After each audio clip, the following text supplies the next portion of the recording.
Les journalistes sont nos yeux et nos oreilles. Que serait le monde sans eux? Parlons des difficultés du métier de journaliste dans Droit Libre Mag avec Geoffroy Valle. Bonjour et merci d'être encore une fois des nôtres dans cet espace Droit Libre Mag, magazine des droits humains et de la liberté d'expression en Afrique. Et c'est justement sur cette thématique-là que nous allons rester, journalisme et liberté d'expression. Nous sommes avec un invité comme il est de coutume dans Droit Libre Mag. Et cet invité aujourd'hui, c'est Germain Bitiou Nama, qui est le directeur de publication du bimensuel burkinabé L'événement. Il est aussi le correspondant du RSF, Reporters sans frontières au Burkina. Bonjour et merci d'avoir accepté cette invitation. Je voudrais au nom de Reporters sans frontières, vous remercier de me recevoir sur ce plateau. Je voudrais vous rassurer que le bureau à Paris de Reporters sans frontières suit en tout cas votre télé à travers tous les reportages que vous faites. Nous en avons eu des échanges tout à fait récemment et je voudrais bien vous dire que Reporters sans frontières apprécie le travail que vous faites. D'accord. Un travail donc de la web télé, Droit Libre TV et des reportages, on le disait tout à l'heure dans cette émission. Nous allons aller du côté du Mali avec une interview qui a été faite, échange avec David Baché, qui est le correspondant de RFI. Il revient sur la disparition d'autres journalistes et les difficultés dans ce métier du côté du Mali. On va aussi aller du côté de la Côte d'Ivoire avec cette presse bleue, notamment Notre Voix, qui connaît des difficultés depuis qu'un nouveau régime est là. Et on termine par l'Observateur Palga, qui est un quotidien burkinabé, précisé d'ailleurs qu'il est le premier journal privé en Afrique de l'Ouest francophone. Le premier des reportages sans transition nous mettra et nous permettra d'aller du côté du Mali, et c'est maintenant. Les journalistes Ghislaine Dupont et Claude Verlon ont été enlevés et assassinés en novembre 2013 alors qu'ils étaient en mission à Kidal dans le nord du Mali. Un assassinat qui a suscité indignation et colère au Mali comme dans le monde entier. Plusieurs mois après ces événements malheureux, nous avons rendez-vous avec leur collègue David Baché, correspondant de Radio France Internationale à Bamako. L'enquête, vous savez, elle avance pas énormément. Un juge d'instruction a été nommé à Paris, mais ici, à Bamako, ça fait plusieurs semaines, plusieurs mois qu'on n'a pas eu d'évolution. J'en ai pas davantage que vous. Je suis un peu soumis au rythme de la justice française et malienne qui sont en train d'enquêter et qui ne communiquent pas énormément. De notre côté, on a essayé d'en savoir beaucoup au départ. Aujourd'hui, les membres du commando qui les ont enlevés et assassinés ont été identifiés, mais on n'a pas pu mettre la main dessus. Et moi, au jour d'aujourd'hui, je suis un peu comme vous en attente des résultats d'une enquête qui n'avance pas très vite. Évidemment, je suis impatient. Évidemment, je suis d'autant plus impatient que je suis toujours triste. Et j'aimerais demain qu'on puisse me dire, non seulement on connaît toute la chaîne de responsabilité dans cet enlèvement et dans cet assassinat. J'aimerais qu'on puisse me dire aussi, on les a arrêtés, ils sont là, ils sont en prison, on va les juger après-demain. J'attends ça. Les amis et collègues attendent que justice soit faite aux deux journalistes de RFI. Quelques-uns d'entre eux ont créé l'association des amis de Ghislaine et Claude pour mettre plus de pression sur les autorités compétentes. C'est une association qui a pour but, de continuer d'entretenir ce lien entre tous ceux qui continuent d'espérer et d'attendre, et qui a pour but aussi de faire un travail de plaidoyer, un travail de pression pour qu'on n'oublie pas et pour que les autorités compétentes elles-mêmes n'oublient pas et sachent que nous sommes nombreux à continuer de suivre cette affaire pour que la vérité soit faite, pour que la vérité soit trouvée et pour que la justice soit faite.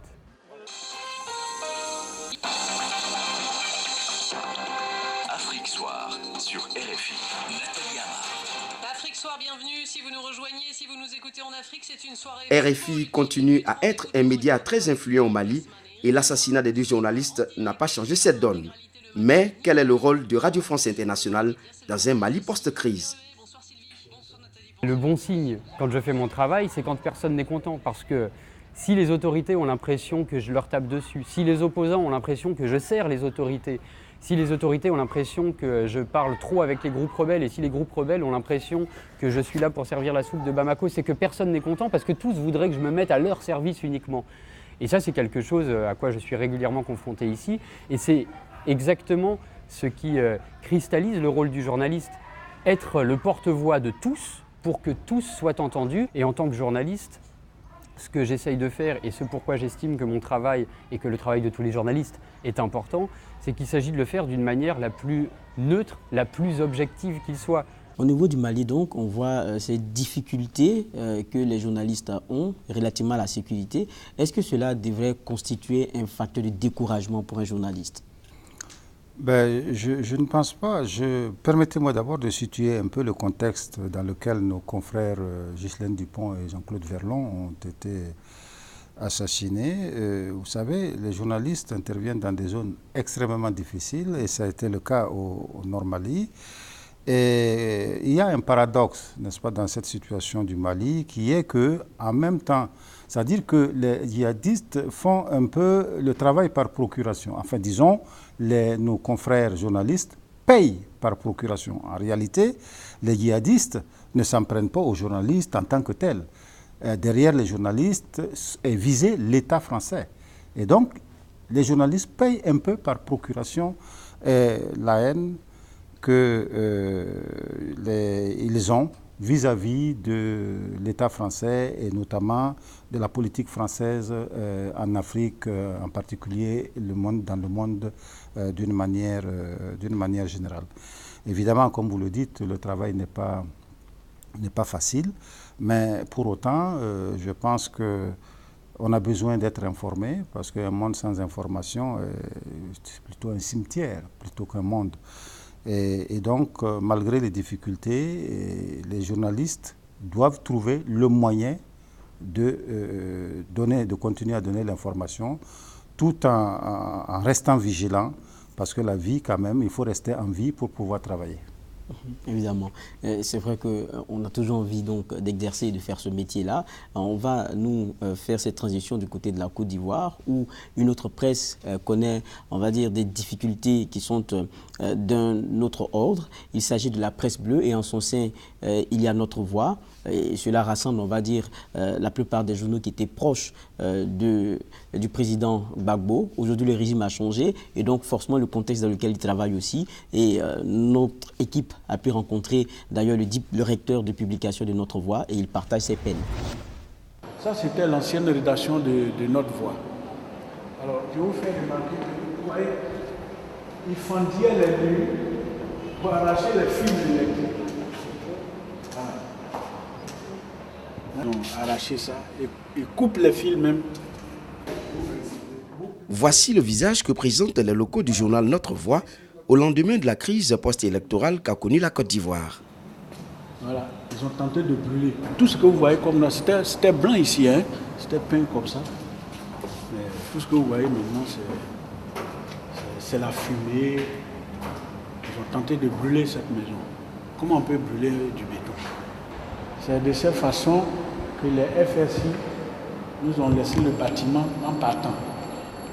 Mais le journal proche de l'ancien président ivoirien Laurent Gbagbo n'était pas au bout de ses peines. Ayant en effet repris ses parutions, le journal, à travers ses écrits, est accusé par le Conseil national de la presse écrite, organe de régulation de la presse, de continuer à faire croire aux Ivoiriens qu'il existe deux pouvoirs en Côte d'Ivoire. Nous leur avons indiqué qu'actuellement, le chef de l'État s'appelle Alassane Ouattara, que Laurent Gbagbo n'a pas gagné les élections de 2010. Donc, nous avons discuté de tous ces aspects. Les responsables de Notre Voix eux-mêmes, nous les avons invités à notre siège. Nous avons échangé, nous avons discuté, nous avons maintenu, nous avons souligné que nous n'admettrons pas qu'ils continuent de faire croire que c'est Laurent Gbagbo qui a gagné les élections. Cette décision a essayé de nous, c'est souligné en rouge, les décisions par lesquelles le CNP nous a sanctionnés, a dit que parce que le président Ouattara a pris une ordonnance le 14 avril 2011 pour annuler tous les actes posés par le président Gbagbo, le CNP nous disait que le gouvernement Akingo n'a jamais existé. Quand un journaliste réagit comme un homme politique, et ça, qu'est-ce que ça apporte à la presse? Quand un journaliste dit « moi je ne bouge pas, même si les faits me contredisent », est-ce que c'est du journalisme? Non, c'est ce genre de choses que nous combattons. Nous voulons avoir affaire à des journalistes. On ne veut pas avoir affaire au sein des rédactions à des hommes politiques. Donc le discours politique, nous faisons tout pour ne pas qu'il ait cours au sein des rédactions. Donc nous appelons les journalistes à plus de professionnalisme, à revenir à la profession et à respecter les règles de la profession. On revient, c'est toujours le cas ivoirien. On parle de cette presse bleue là qui était très proche de Laurent Gbagbo. Est-ce qu'aujourd'hui, une presse a besoin de s'arrimer comme ça à des positions politiques tranchées? C'est le prix. Disons, si vous vous arrimez à des positions politiques tranchées, notamment si vous vous confondez à des partis politiques, le prix à payer est forcément un prix politique. Je crois que ce qu'il faut remarquer par rapport au cas ivoirien, c'est qu'aujourd'hui c'est la presse bleue, hier c'était la presse favorable à Alassane Ouattara. La vraie question qui se pose, s'adresse, n'est-ce pas, à nos confrères. Est-ce que jusqu'à quand vont-ils jouer la complicité avec les pouvoirs qui assassinent les libertés? Parce que c'est de cela que les pouvoirs tirent leur force pour réprimer la liberté, pour faire repousser les frontières de la liberté d'expression. Et donc, s'il y avait cette prise de conscience au niveau de la confrérie, d'une manière générale, si chacun ne prêchait pas pour sa chapelle, mais pour la chapelle, n'est-ce pas, de la confrérie et de la presse d'une manière générale, je crois que les libertés de la presse s'en trouveraient, la liberté d'expression s'en trouverait, j'allais dire, améliorée. Vous parliez tout à l'heure de répression. Il est un quotidien burkinabé, l'Observateur Palga, qui en a eu son lot à une période, celle de la Révolution. Nous avons rencontré son directeur de publication qui revient sur toutes ces années-là. Et après avoir passé un temps sans paraître, le journal est revenu avec un nouveau nom, l'Observateur Palga, un cas burkinabé que nous allons d'abord revisiter et échanger après. Tôt le matin, quelques fidèles lecteurs n'hésitent pas à faire le déplacement au siège du journal pour avoir la primeur du contenu du numéro du jour. Nous sommes au siège du quotidien d'information, l'Observateur Palga, dont le premier numéro a été imprimé le 28 mai 1973 à Ouagadougou, faisant de lui le premier journal quotidien privé de la Haute-Volta, voire de l'Afrique de l'Ouest francophone. En ce moment, le journal s'appelait l'Observateur, tout court. Et il a continué sous ce titre-là, l'Observateur, pendant une dizaine d'années, à être publié et à être un journal ouvert à tout le monde. C'est ça qui avait fait d'ailleurs la force et un peu la modernité de ce journal, parce que c'était à travers ce canard-là que tout le monde pouvait s'exprimer, y compris ceux qui ne pouvaient pas avoir accès à la presse d'État. Ce n'est pas ce que nous écrivions qui était intéressant, ce n'est pas tellement ça, mais je crois que c'est l'opportunité que nous donnions à nos compatriotes, de l'opportunité, c'est-à-dire un espace de liberté qui permettait à chacun de s'exprimer, donc de partager ses idées avec les autres, de les confronter, de contrebalancer aussi la pensée officielle, puisque à travers nos colonnes, quand il y avait une opposition, comme sous la Troisième République, il n'y avait pas, comme aujourd'hui, le concept d'égalité d'accès, par exemple, à la télévision ou à la radio. Le vent de la démocratie qui a soufflé sur la plupart des pays africains a ainsi aidé à exorciser les vieux démons et l'Observateur Palga a pendant plus de 4 décennies apporté sa contribution à la liberté d'opinion et d'expression. Si la naissance et l'existence des journaux est le baromètre de la santé démocratique d'un État, on peut dire que l'Observateur Palga a su jouer sa partition au Burkina Faso.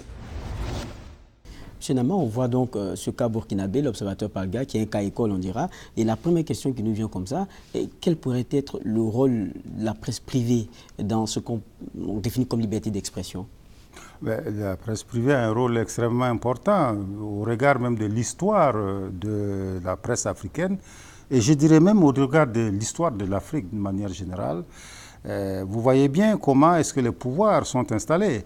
La propension à vouloir installer des pouvoirs uniques, à parti unique, vous savez que le combat pour les libertés démocratiques aussi sont passés par là, c'est-à-dire par la contestation du pouvoir du parti unique et avec ce que cela suppose comme corollaire. Et donc, je crois que la liberté, disons, la presse privée, qui est effectivement une presse qui n'est pas d'attache gouvernementale, est bien placée par son statut, de mon point de vue, pour défendre la liberté d'expression, pour traduire, j'allais dire, les préoccupations des citoyens, parce que à une certaine époque, la presse publique avait été présentée comme une presse de développement, donc forcément d'une presse gouvernementale, donc qui doit accompagner la politique gouvernementale.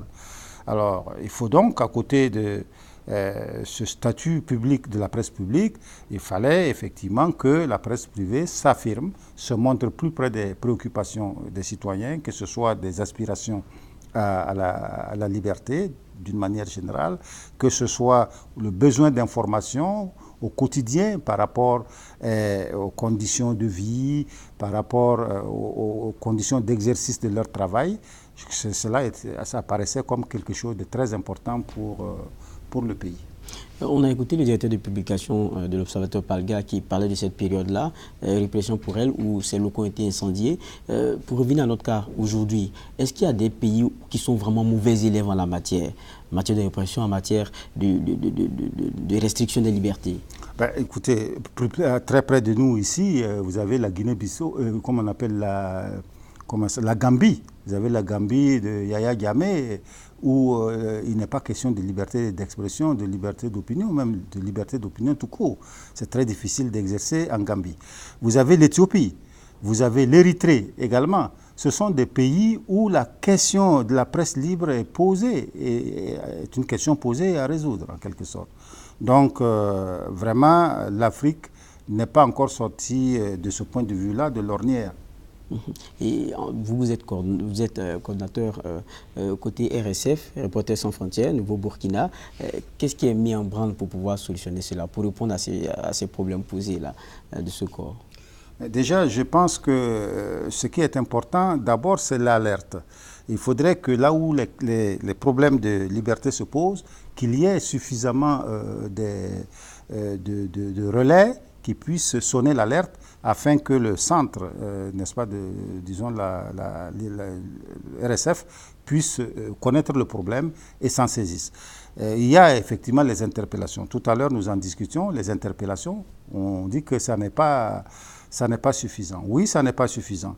Mais vous savez très bien qu'au-delà des interpellations, il y a que le Reporters sans frontières saisit généralement l'Union européenne, n'est-ce pas? Vous savez quelle est la dépendance de nos pays par rapport à cette structure en matière de financement.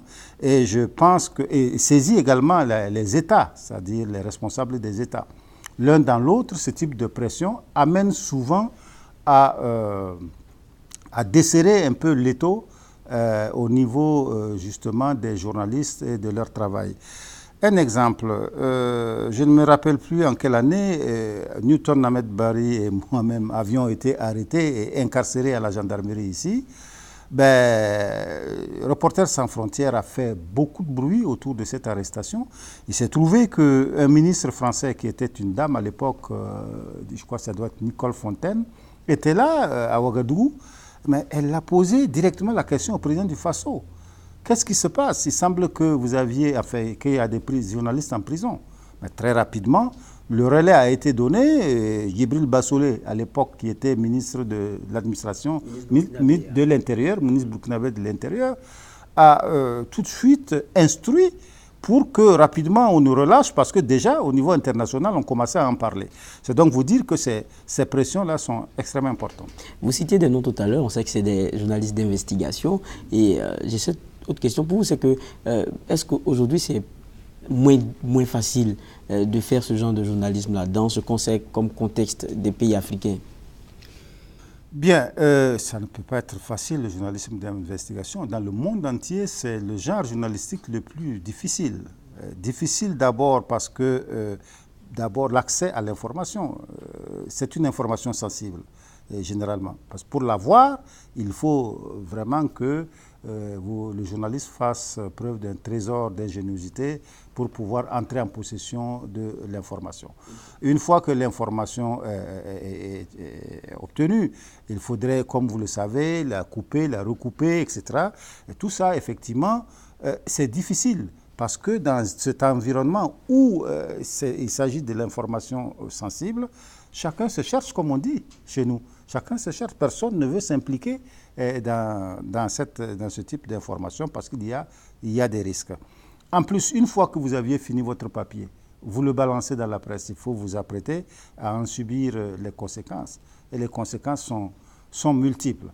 À titre d'exemple, une anecdote, lorsque nous avions engagé un dossier sur le banditisme au Burkina, Newton Ahmed Barry et moi, nous avions circulé vers la Nyanya, où le banditisme était vraiment en vigueur à l'époque là-bas.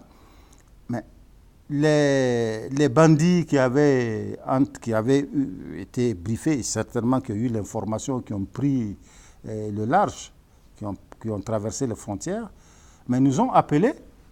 Nous ne savons pas comment ils ont eu nos numéros de téléphone.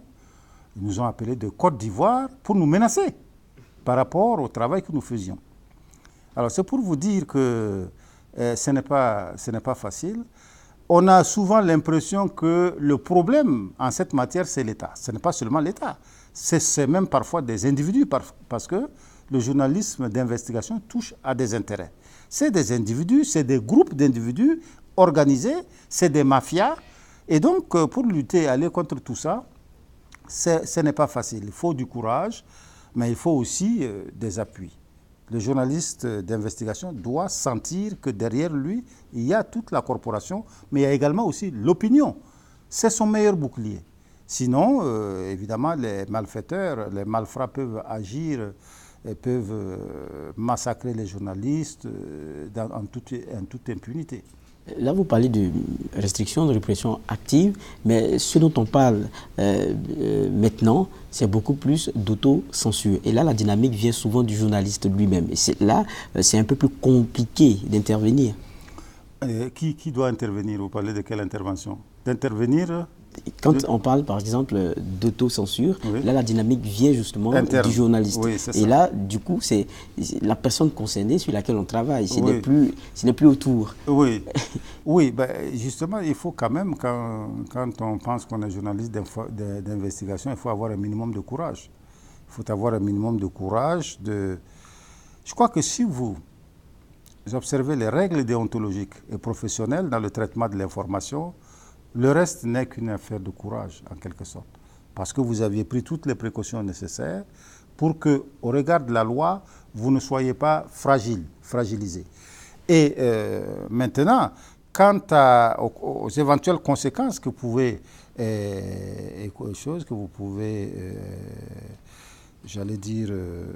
dont vous pourrez être victime, eh bien, ça dépend maintenant du journaliste, ça dépend évidemment de son choix éditorial, et donc, voilà, c'est toute la question. Si vous choisissez d'être journaliste d'investigation, vous n'avez pas d'autre choix que de publier vos papiers, sinon vous n'existez pas. D'accord. Merci bien, M. Jamin Bitunama. Rappelez encore que vous êtes le directeur de publication du bimensuel burkinabé L'événement, et vous êtes aussi correspondant RSF, Reporters sans frontières Burkina. On va rappeler aussi à nos téléspectateurs que ce que nous avons proposé comme reportage peut être vu dans leur entièreté sur notre site droitlibre.tv, et il y a une façon de faire, vous le découvrez. Droit Libre TV. Regardez les meilleures vidéos gratuitement sur le net en un seul clic. Droit Libre TV, la web télé 100% droits humains, droit au but et libre de ton. Suivez-nous sur www.droitlibre.tv. Une fois, merci Germain Bitunama, ce fut un véritable plaisir et puis nos portes vous restent toujours ouvertes comme on dit souvent à nos invités. C'est moi qui vous remercie. Je voudrais tout simplement, en guise de conclusion, dire que les atteintes à la liberté d'expression, ce sont de plus en plus sophistiquées. Vous avez vu, vous avez parlé de cambriolage, du siège de l'événement. À la suite de ce cambriolage, vous avez vu qu'il y a eu 2 autres cambriolages. Ce sont des formes d'intimidation qui sont attentatoires à la liberté d'expression. Et vous aviez aussi d'autres formes déguisées des atteintes en tant qu'atteintes